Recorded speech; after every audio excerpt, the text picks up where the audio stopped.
Saya ingat, jadi kejadian mulai yang Yesus disalib, dikhianati orang-orangnya. Di saat sebelum dia disalibkan, itu dia pergi Gunung Sinai, dia berdoa.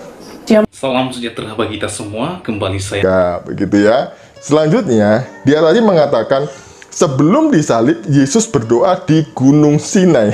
Ini membuat saya ngakak terbahak-bahak ya. Yesus berdoa di Gunung Sinai. Wah, jauh sekali Yesus berdoa di Gunung Sinai. Kapan?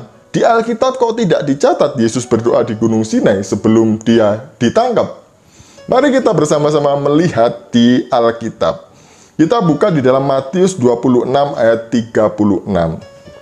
Maka sampailah Yesus bersama-sama murid-muridnya ke suatu tempat yang bernama Getsemane. Lalu ia berkata kepada murid-muridnya, "Duduklah di sini sementara aku pergi ke sana untuk berdoa."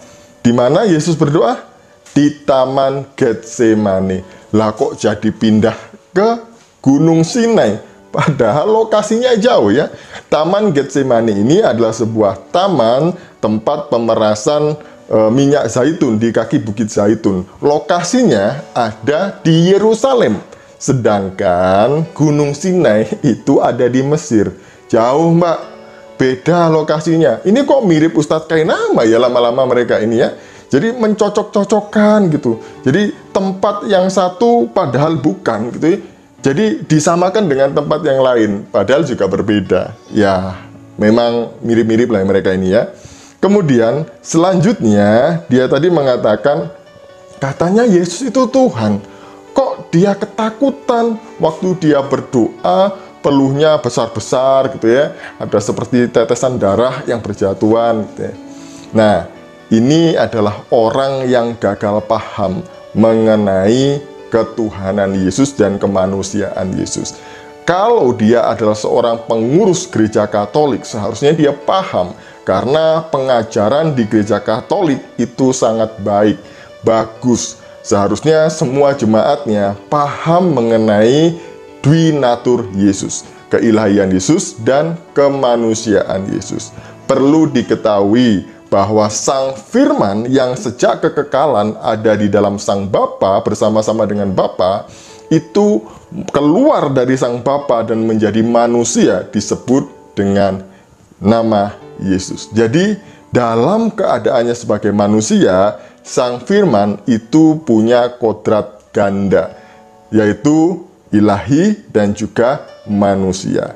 Nah, kadang di dalam Alkitab yang menonjol adalah keilahiannya. Kadang dituliskan juga yang menonjol ada kemanusiaannya. Maka Yesus lapar, kemudian Yesus minum, kemudian Yesus sedih, Yesus marah. Nah, ini adalah hal kemanusiaan yang wajar karena memang Sang Firman tinggal di dalam wujud manusia Yesus, ya. Nah, di sini juga kenapa Yesus takut? Karena dalam kondisinya, keadaannya sebagai manusia, Sang Firman melihat bahwa dia akan menanggung dosa umat manusia. Seluruh manusia di dunia ini, dosanya akan ditanggung oleh Yesus di kayu salib. Kutuknya, malunya, sakitnya, semuanya itu ditanggung oleh satu orang di atas kayu salib. Jadi dia ketakutan memang, ya wajar gitu ya. Sehingga keringatnya jatuh, peluhnya jatuh, itu bercampur dengan darah.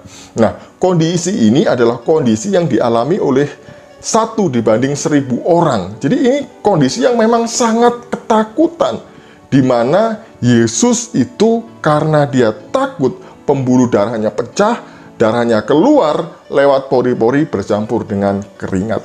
Jadi ini loh ya yang dialami Yesus. Mbak, Yesus mengalami ini untuk Mbak juga. Yesus mati di kayu salib untuk Mbak juga. Tapi sayangnya Mbak buang dengan sia-sia. Selanjutnya dia katakan, katanya Yesus Tuhan, kok dia berdoa? Kalau dia berdoa berarti ada yang lebih tinggi dong dari dia. Nah, ini adalah kesalahan orang-orang ini mengenai arti doa. Karena mereka ini selalu mengartikan doa sebagai sesuatu meminta kepada yang lebih tinggi, kepada Tuhan, kepada sesembahan. Padahal di dalam kekristenan berdoa itu tidak seperti itu. Berdoa adalah wujud dari komunikasi akibat kedekatan seseorang yang percaya kepada Tuhan kepada Tuhan. Yesus yang adalah firman, dia sedang berkomunikasi dengan Sang Bapa, Sang wujud. Jadi salahnya di mana ketika dia berkomunikasi? Tidak ada kan? Nah, yang salah adalah pikiran mereka ini, karena selalu menafsirkan Alkitab dengan pikiran liarnya, seenak udelnya sendiri.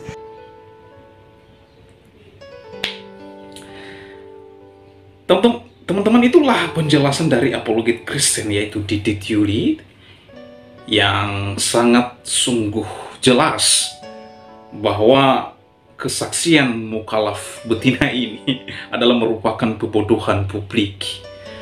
Ya, teruntuk kepada mukhalaf-mukhalaf, ya, kalau Anda bersaksi, bersaksilah sesuai dengan fakta, jangan bohong-bohong.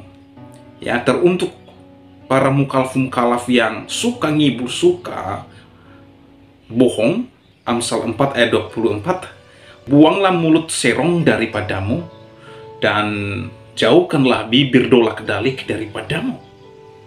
Matius 5 ayat 37, jika ya, hendaklah katakan ya. Jika tidak, hendaklah katakan tidak. Apa yang lebih daripada itu berasal dari si jahat. Yohanes 8 ayat 44, iblis yang menjadi bapamu, dan kamu ingin melakukan keinginan-keinginan bapamu.